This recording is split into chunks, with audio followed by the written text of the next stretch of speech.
Mesdames, Messieurs, je veille la conscience de Joachim Yombi Opango. Et j'en profite d'ailleurs de cette vidéo pour éveiller sa conscience. Monsieur Joachim Yombi Opango, le saviez-vous qu'on peut tout fouiller, sauf sa conscience? Monsieur Joachim Yombi Opango, le saviez-vous que l'histoire du Congo de cette période-là, du marxisme, le léninisme et du comité militaire du parti, dont vous étiez le président entre le 2 avril 1977 au 5 février 1979. Monsieur Joachim Yombi Opango, est-ce que vous êtes au courant de cette vidéo intitulée « Chronique de la mort annoncée » de Marien Ngouabi, où dans cette vidéo produite par France Inter, il avait déjà relaté cette histoire de Joachim Yombi Opango, qui, déjà les années 1973, on parlait déjà de l'obimétrie, oligarchie bureaucratique, militaire et tribale, Kouyouma Mboshi. Oui, le pouvoir n'était pas du côté du gouvernement, mais plutôt du côté des officines de cette oligarchie obimétrée. Monsieur Joachim Yombi Opango, oui, la vidéo de la chronique de la mort annoncée du commandant Marien Ngouabi. Il me semble que dans cette vidéo, votre nom est cité. Que dès 1973, vous avez voulu faire le coup d'État contre Marien Ngouabi. Vous avez alors contacté les services français et pour demander si je faisais le coup d'État contre Marien Ngouabi, qu'est-ce que vous allez penser et compagnie. Et il me semble que d'après ces réseaux, il avait dit, bon ben écoutez, bon ben si vous réussissez c'est bon, mais si vous ne faites pas, bon ben tout, voilà. Donc en attendant, et donc il savait bien qu'il avait l'air produit qui s'appelait M. Denis Sassou Nguesso. Vous avez d'ailleurs contacté les Américains et autres, alors que vous étiez en présence de Marien Ngouabi.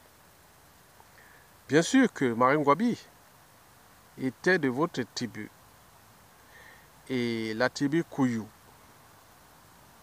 Donc en votre âme et conscience, est-ce que vous pouvez aujourd'hui dire la part de vérité de cette histoire, de l'assassinat du commandant Marien Ngouabi et des impacts ou des conséquences, comme on dit, en physique quantique, on appelle ça le monde des causes et des conséquences. Les mêmes causes et créent les mêmes effets. Et donc nous sommes là dans la conséquence de ça. Parce que si j'alerte votre conscience pour dire votre part de vérité, Monsieur Joachim Opango, dites la vraie vérité sur cette histoire de l'assassinat du commandant Marien Ngouabi. Parce que l'histoire se répète. Vous savez que rien ne se crée, rien ne se perd, tout est ensemble. Bon, les enfants et les gens encore en vie, et les enfants et petits-enfants vont certainement remettre en cause tout ce qui a été dit pendant ces procès de l'assassinat du commandant Marien Ngouabi. Donc vous avez quelque chose à dire, parce que si vous ne le dites pas, il est sûr et certain, comme les histoires des chasses, et elles sont toujours racontées par les plus forts. Mais cette histoire qui se définit, et qui se prépare pour l'histoire du Congo, va certainement éveiller d'abord votre conscience si vous êtes encore vivant, mais si vous n'êtes plus là, mais pour vos enfants et petits-enfants, bien sûr que le nom Yombi sera plus que jamais souillé. Et c'est dans cette histoire-là que vous devez dire la vérité. Vous avez toujours dit que j'ai ma part de vérité. Et vous avez dit que c'était Sassou Nguesso et compagnie. Mais alors que vous déjà au départ, par rapport à cette vidéo de France Inter, la chronique de la mort annoncée de Marien Ngouabi, bon, vous étiez quelque part complice de l'assassinat du commandant Marien Ngouabi. Même si vous dites aujourd'hui qu'il n'y a que Sassou Nguesso, non, il n'y a pas que eu Sassou Nguesso. Et pourquoi? Parce que déjà, en mars 1976, en mars 1976, il y eut un premier échec de l'assassinat du commandant Marien Ngouabi par l'hélicoptère à Ombélé, à Mboli. À Mboli, pas Ombélé. Ombélé, ce fut le village de Marien Ngouabi. Ce fut passé à Mboli, non loin de Makwa. Je dirais côté sud-ouest de Makwa, disons à 10 km de Makwa. Le village, je partais là-bas, je connais bien l'environnement autour de Mboli. J'ai été là-bas plusieurs fois, quand j'étais au collège, puis au lycée, à Makwa. En 1976, il fut cette tentative d'assassinat. Mais vous n'avez même pas cherché à comprendre. Mais vous étiez d'une naïveté sans borne et avec les goûts du pouvoir, paraît-on. Et même Marien Ngouabi se méfiait de vous parce que vous aviez des penchants un peu de l'opulence et compagnie. Ce qui a été dit de toute l'histoire. Parce que pendant cet assassinat du commandant Marien Ngouabi, j'étais à l'école primaire. Tout ce qui a été dit par la suite, au sein des familles, à Makwa, au pays et compagnie. Bon, le 18 mars 1977, le commandant Marien Ngouabi est assassiné. Au palais. Oui. Entre le 18 mars et le 2 avril, il fut une officialisation du crime d'État comme modalité politique. Pendant ce temps-là, celui qui avait pris la direction du parti, je ne sais pas si c'était Sassou Nguesso, si c'était Jean-Pierre Tshisekedi, il y avait le Premier ministre Sylvain Ngoma et compagnie. On parle des responsabilités d'abord politiques. Parce qu'ici, en Occident, dans les sociétés constituées, la responsabilité devait se tenir. Mais nous avions deux alibis. D'un côté, le pouvoir et l'autre, l'oligarchie. Obimétique. Donc, vous connaissez cette histoire-là. Il faut dire la part de vérité de cette histoire-là. Le 18 mars 1977, le commandant Marien Ngouabi est assassiné. 5 jours après, le cardinal Émile Biaïnda, et 3 jours après, l'ex-président Massamba Diba. Tout s'est passé avec les arrestations, les assassinats et tout entre le 18 mars et le 2 avril 1977. Au 2 avril 1977, vous avez pris le contrôle du pays. Et si vous étiez bien conscient que c'est Sassou Nguesso qui était responsable, coupable et tous de ces assassinats, pourquoi vous, en tant que président, vous n'avez pas pris votre responsabilité? Tant de votre âme et conscience, au niveau de la morale. Mais n'oublions pas la responsabilité politique. Pourquoi dire que le bouc émissaire fut que Sassou? Sassou était-il plus fort que tout le monde? Il gérait certes le cerveau de vous, de tout ce monde-là. Commençons déjà par vous-même. Et le Premier ministre, Lucien Goma, et tous les autres, tout le bloc du comité militaire du parti. Certains sont morts, d'autres sont encore vivants. Et donc, pourquoi vous ne laissez pas aux yeux de l'histoire qui doit se construire? Parce que la mémoire se construit, l'espoir se donne. Parce qu'un peuple qui n'a pas de mémoire individuelle et collective sera toujours dans la récurrence des mêmes erreurs, des mêmes tragédies, des mêmes amalgames, du même négationnisme. Et vous connaissez que dans ce climat, c'est souvent le climat de peur et de méfiance et de défiance, en tenant compte de notre crise de civilisation, qui est d'abord, on n'a pas encore franchi les barrières de la raison, de l'esprit critique, de la conscience de ses actes, de ses mentalités et des habitudes de comportement. N'oublions pas la transmission de certaines valeurs, qui sont d'abord les valeurs de liberté, de dignité, de justice, de devoir de mémoire et du but même de la condition humaine ou existentielle. Donc, j'en appelle ici à votre conscience que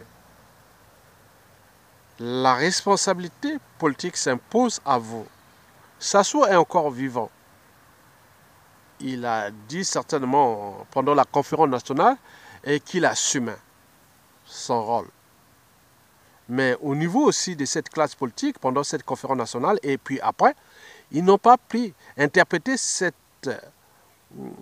responsabilité qu'il a dit que j'assume, interpréter ça en termes de droit pénal, mais rien du tout. Et il est encore là. Donc, les mêmes causes, les mêmes conséquences, et l'histoire se répète. Et j'ai introduit parce que c'est votre responsabilité, parce que ce qui se dessine, c'est comme on voit dans la révolution ADN, il y a des gens qui, à un moment donné, ont commis des crimes ici en Occident, ailleurs, et qui 30 ans, 40 ans, 50 ans après, et oui, mais ça va demain aller jusqu'à 100 ans, même 200 ans, 300 ans, et plus. L'histoire, oui, il y a eu trop de crimes pendant cette histoire-là. Vous avez par exemple pu voir pendant la conférence nationale, toute la tribune s'est apaisantie que sur la période de 1969 à 1991. On était dans une géopolitique nord-sud. Et la période d'avant, qui pour moi, et je dis aussi que depuis 59 jusqu'à 69, il y a eu ces mêmes mécanismes. Mais du côté du Sud-Congo, on a plus que jamais zappé ces histoires de Machokota, Pambou, Masweme, les crimes contre les intellectuels et tout ça, rien du tout. Bon, donc je reviens sur cette histoire-là pour un complément d'information sur cette période-là, parce que ce qui va se dessiner à l'après Sassou Nguesso, il est sûr et certain, le nom de votre famille, de vous-même, sera plus que jamais souillé. Je dis qu'il y a une liste noire qui est majoritairement tenue par les intellectuels, les familles et autres du Sud-Congo. Mais n'oublions pas aussi dans la cuvette, les couillots, avec l'affaire de Maringwabi toujours, de Pironga, et de tout ça, les conséquences. Mais est-ce que vous allez fuir votre responsabilité au moment où Sassou ne sera plus là? Qu'est-ce que vous attendez?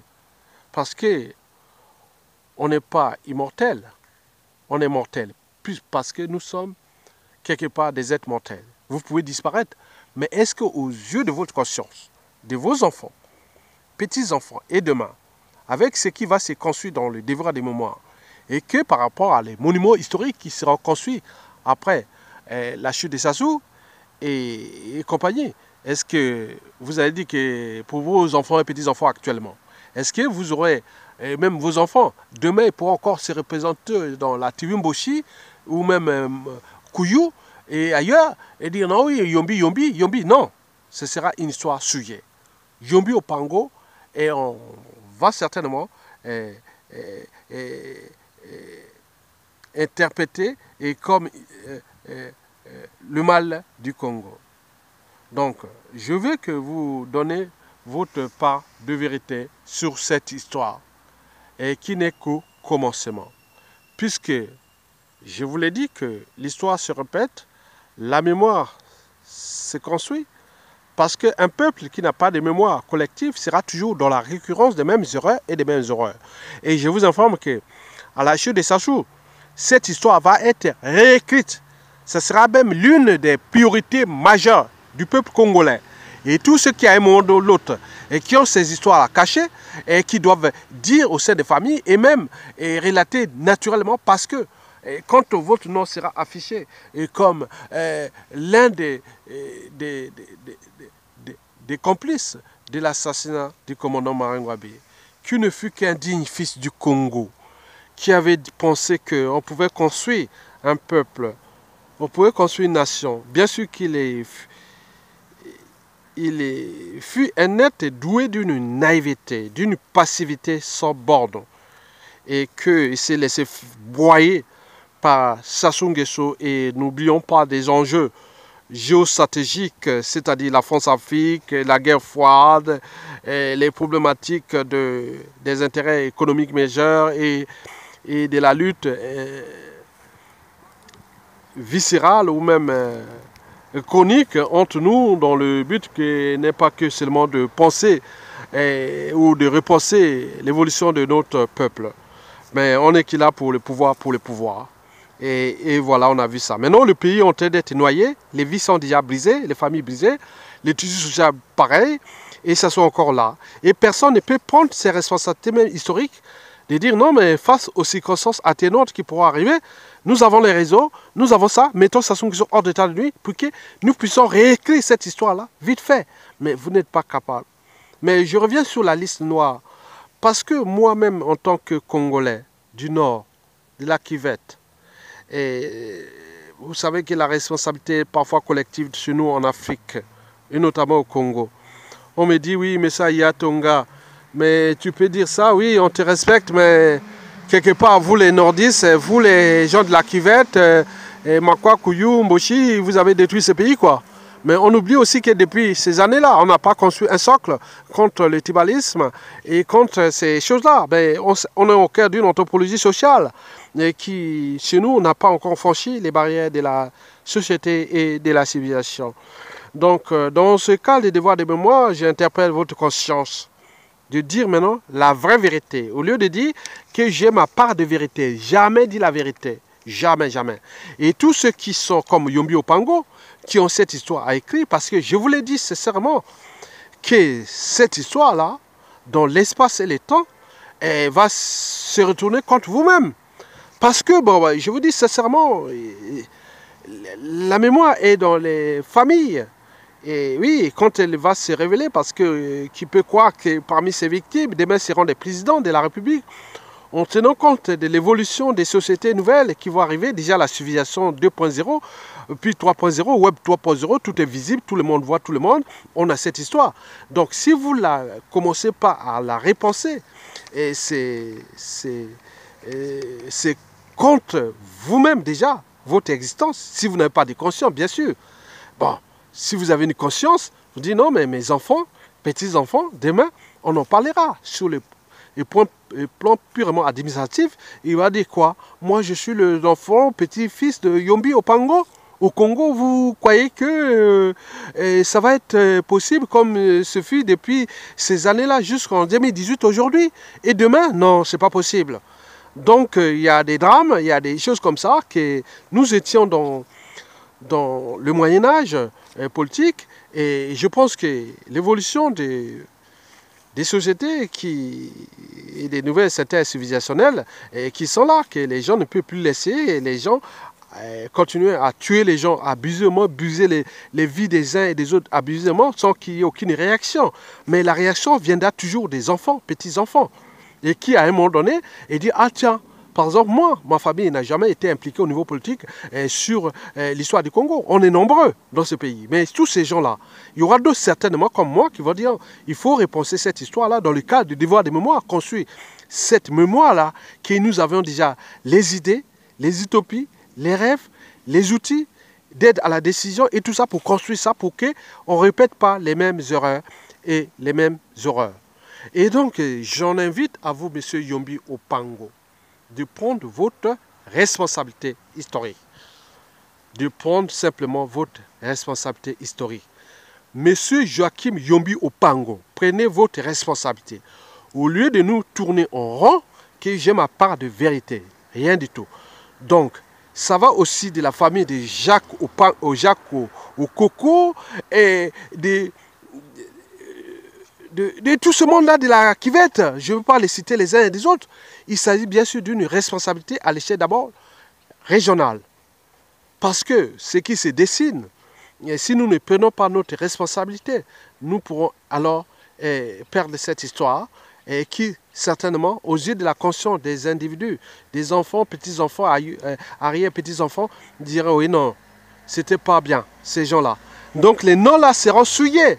Je répète que Hitler, en 1918, à la sortie de la Première Guerre mondiale, caporal-chef, qui aurait pensé que 20 ans après, il pouvait venir foutre le bazar à la France dans la débâcle de 1940. Et qui ne dit pas que demain, ce que vous avez fait vous-même dans la Kivette, c'est-à-dire à l'échelle de Kouyou et même d'embaucher des maquois, et même contre le poule, et contre le nibolais, et inversement, et tout compagnie, qui ne dit pas que les gens vont s'associer demain et dire non, oui, ils ont échoué certes, mais nous voulons repenser cette histoire-là, qui ne sera pas celle des assassinats, mais celle de construire les devoirs de mémoire avec les noms et autres responsabilités, et qui seront aux yeux de la conscience de ces enfants, petits-enfants et autres. Et ça va être vraiment, oui, on voit en France ici, on a vu au collège, au lycée, même dans la société, les gens humiliés, essuyés et insultés et autres. Mais cela ne va que commencer à la chute de Sassou Nguesso. Donc, d'où l'enjeu de prendre la responsabilité. Pour les cas Sassou Nguesso, il n'y a plus de problème. Il n'y a plus de problème. Il est déjà fiché. On sait déjà au niveau national comment les enfants, petits-enfants de Sassou vont être traités. Ça, on le sait. Ça dépendra de tous ceux qui seront aux alentours, au pouvoir, dans l'espace et le temps, entre les enfants des victimes et les enfants des bourreaux et compagnie, en fonction des enjeux. Donc, même les bourreaux que vous avez invités à tuer, à massacrer les gens au petit matin et compagnie, mais même eux, ils savent qu'ils ont été quand même les victimes. Et puisque dans cet état d'esprit, vous avez assassiné aussi ces gens que vous avez envoyés pour aller assassiner les gens au petit matin, et après ils sont revenus, on peut les assassiner, et c'était d'une folie liberticide, antidémocratique, antisociale et criminogène. Donc, nous ne pouvons plus continuer dans cet état d'esprit. Donc, pour commencer, réussir, c'est d'abord, c'est une question de méthode. La méthode, c'est d'abord repenser ces plaies-là dans le sens de commission vérité et réconciliation, puis la constitution des devoirs de mémoire, et puis l'éducation, tant l'école primaire, collège, lycée, université, et en transmission des valeurs de liberté, dignité, et justice, devoirs de mémoire, but de la condition humaine et existentielle. Donc, vous devez prendre ça en compte, ma vidéo. Et pour aller lire d'abord la vidéo que je vais mettre en bas de cette vidéo, là où il y a la chronique de la mort annoncée du commandant Marin Ngouabi, dont vous étiez quand même quelque part. Cette histoire, cette vidéo va certainement entrer dans les annales du monument historique qui va certainement être construit, énorme, avec jardin, parc, et où il y a des touristes, des anthropologues, des élèves, et tout ça viendra à Brazzaville avec des succursales sur l'ensemble du territoire national. Donc l'histoire va se construire. Donc j'en invite à vous pour vous dire votre part de vérité avant la mort. Parce que si vous avez peur de mourir, parce que ça soit encore là, peut-être qu'il va vous tuer, mais c'est votre responsabilité. Parce que il faut le dire que beaucoup de gens sont morts, vous êtes encore vivants, et tant mieux, encore mieux pour vous. Mais il y a eu beaucoup de casses dans les familles congolaises. Et donc, dans cet état d'esprit, de la construction de cette mémoire qui va certainement repenser le Congo de demain, parce qu'un peuple qui n'a pas de mémoire collective sera toujours dans la récurrence de ce que nous avions connu depuis ces années-là, c'est-à-dire depuis la guerre civile de 1959 jusqu'à nos jours. Donc, c'est cette histoire-là que nous allons la construire. Et donc, nous voulons avoir des informations et autres. Mais si vous ne prenez pas votre responsabilité face à votre conscience et votre responsabilité politique, il est sûr et certain que les autres vont écrire une histoire et qui sera contre vous. Parce que tout le monde dit que Yombi Opango est quelque part, il fut le complice de Sassou. Il a envie parce que même si on l'a emprisonné pendant 11 ans, mais pourquoi le président il n'a pas pris ses responsabilités? Et pourquoi? Il va de soi avec tous ces gens qui sont encore vivants dès 1977 à nos jours, qui avaient des postes, déjà de hauts postes de responsabilité administrative et compagnie. Donc cette histoire-là va être réécrite. Donc, dans une période de transition citoyenne qui va certainement arriver parce que nous ne voulons plus laisser libre cours à ces gens, à ces genres d'amalgame, de négationnisme, de haine et autres. Mais quand l'histoire sera déjà écrite et elle est là, il suffit d'aller au monument historique dans les carrés images ou dans les carrés témoignages ou dans les carrés au premier étage, vous aurez les carrés par exemple témoignages, images, YouTube, vidéos et compagnie. Les carrés écrits, les livres au rez-de-chaussée ou au sous-sol, vous avez les carrés bon, il y aura tout compagnie. Donc ce sera pensé et repensé. Mesdames, Messieurs, je vous remercie. Ceux qui ont la chance de partager cette vidéo et qui l'envoient à Joachim Yombi Opango, à ses enfants et petits-enfants. Je vous remercie et à bientôt.